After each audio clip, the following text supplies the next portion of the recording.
At the University of Toledo, we are surrounded by experts. And we tap into those experts here on Rocket Talk.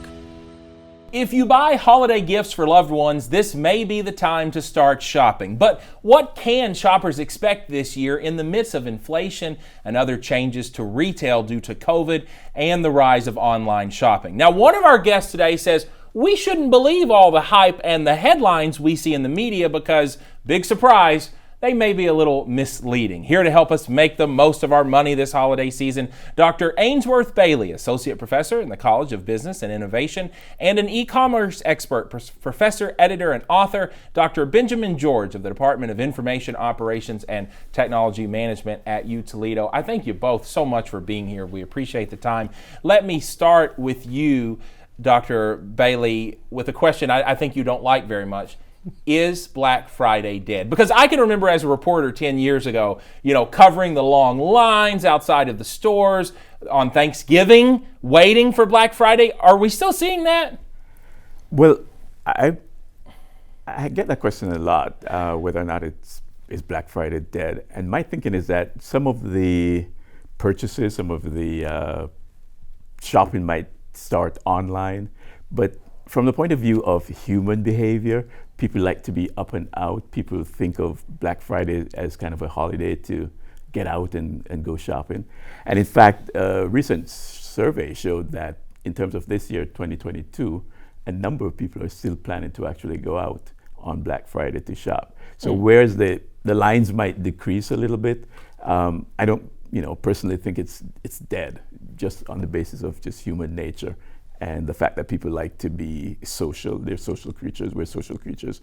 And I don't think everyone is going to be sitting at home behind a computer screen making all their shopping decisions on Black Friday. But Dr. George, we know that years ago a lot of retailers tried to extend Black Friday into Thanksgiving. They were open on Thanksgiving Day. But this year a lot of those companies made headlines by saying they're going to close up on Thanksgiving. What does that indicate? Well, the Black Thursday idea failed in a lot of different places for a lot of different reasons. Partly it has to do with who's off, right? What we normally do is Thursday from a society standpoint, at least in the U.S., we go ahead and do our large meal. We see our family, depending on where you're part of the country, integrate football, and everybody stays together. And then the next day, the Friday, was always this, let's go out, let's begin the holiday season. The places that have attempted to do Black Thursday ran with the idea that we're going to try to get ahead of that Friday market because if I open late or, hey, people want to get out and work or do. What you start seeing instead, though, is people still want to use that family unit time Thursday and instead now go ahead and make it the bigger quote-unquote event to do it from a social standpoint from a Friday. And so some places continue to close down, right? It's a great advertising thing, both from a social standpoint, we allow our employees to stay home. And truthfully, in a lot of ways, they're also doing the pre-night set of getting ready for Black Friday in the morning. Yeah, that's a good point. And I suppose if people did want to shop on Thanksgiving Day, they can do it online, right? Dr. Bailey, one thing I wanted to add with regards to that, and it just was announced recently that the NFL has signed a deal with Amazon. Amazon is kind of like the exclusive providers of streaming services for Thursday night football. So what they're going to be doing starting next year is that they're going to be streaming another game on Black Friday. And so the hope is that, people will stay home, they'll watch the game, and they will also shop online. So I figure if something like that takes off, then maybe we might see a shift. But again, I don't think it's going to be a big enough impact in terms of getting people to stay home necessarily on Friday to watch the game and to shop. But I'm sure that is what Amazon is kind of hoping for. So we certainly saw a lot of headlines and speculations, Dr. Bailey, about COVID accelerating the rise of online shopping. But you said maybe you don't believe that. Not that I don't believe it. It's just not. It has not killed it. A lot of people have been saying for a long time that with the internet and so on, with e-commerce, there's going to be a death of traditional brick and mortar shopping. But again, like I said before in the earlier discussion, I just think that people are social creatures, and as a result of that, they're not going to necessarily stay home and be clicking their mouses to purchase products online. So, Dr. George, I know we're all friends here, but I'm thinking, Dr. Bailey, about some of our students, some of our younger students who are, on their phones, and I don't know, Dr. George, are they so social? And do you think younger generations do want that in-person reaction, or maybe they are enticed by the online shopping? What happens on online shopping is as you start adding things that are more complex, so sizes, locations, prices, whatnot, your willingness to say this to move away from brick and mortar to online is a lot more difficult. You can go with the simplest ideas of, would you buy a wedding ring online? When you start working back from a price point, or would you start working back from a complexity standpoint?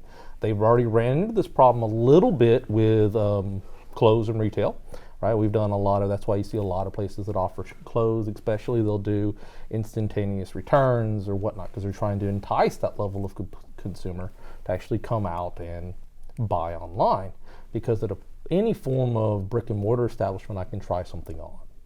Right, and we've tried to go away from the proxy of being able to touch and feel to instead trying to develop these other aspects of e-commerce.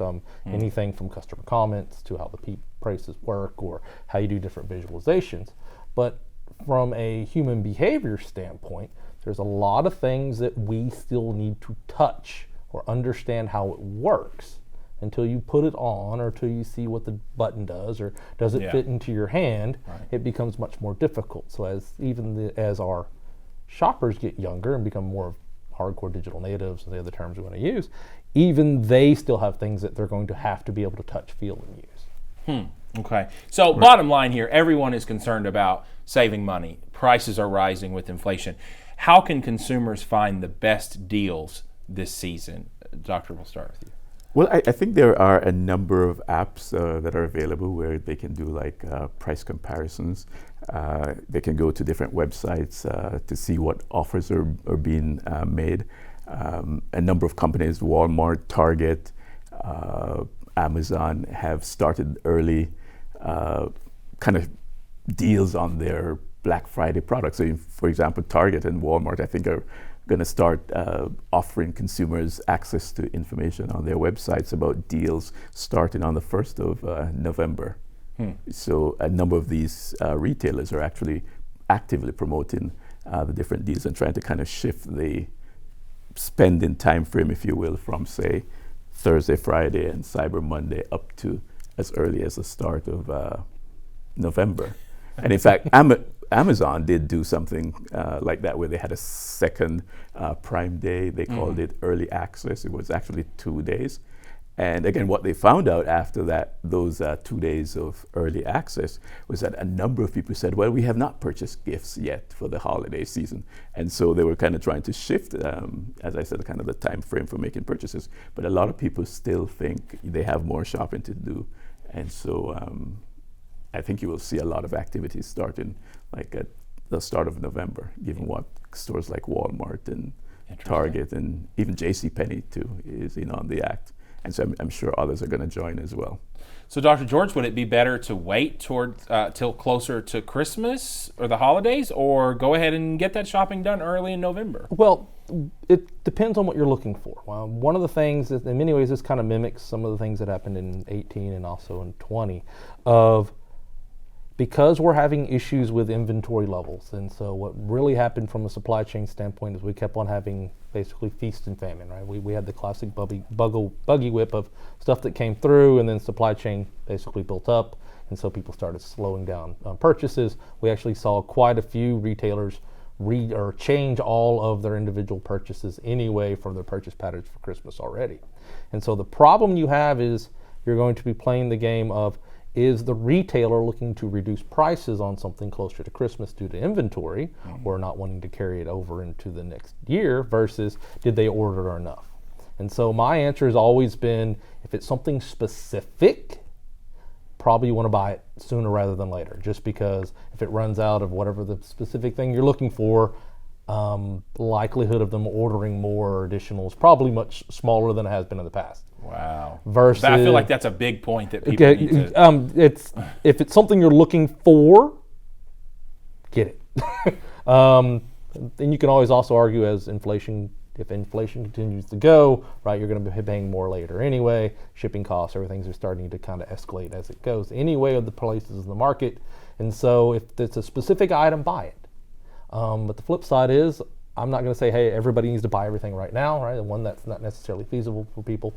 But two, you might see a plethora of deals towards the end of the year just because they don't necessarily want to hold the inventory. If they have to hold the inventory, they get taxed on it when they roll into the new year. Yeah. And so sometimes it makes more sense to go ahead and reduce the price. Okay, so the last question, each of you have about 20 seconds. What can we expect, Dr. Bailey, in the future? What is the future of holiday and retail shopping in general? I think there probably is going to be a lot of focus on deals, particularly because right now people are worried about things like inflation. And so a number of stores are actually responding by trying to offer them as many deals as possible. Also, again, because of issues with like supply chain issues, a number of consumers are actually saying that, well, we're going to start shopping early. Yeah. So again, we might see the retailers actually making those deals available earlier rather than later. And Dr. George, about 5 seconds. I've got a feeling they're going to try to do more multimodal stuff, and so you're going to have a lot more interaction or overlap between your brick and mortar and your online presence. Okay. Well, I appreciate it. Best of luck to everyone out there shopping this holiday season. Thank you for joining us. We'll see you next time with more Rocket Talk from the University of Toledo.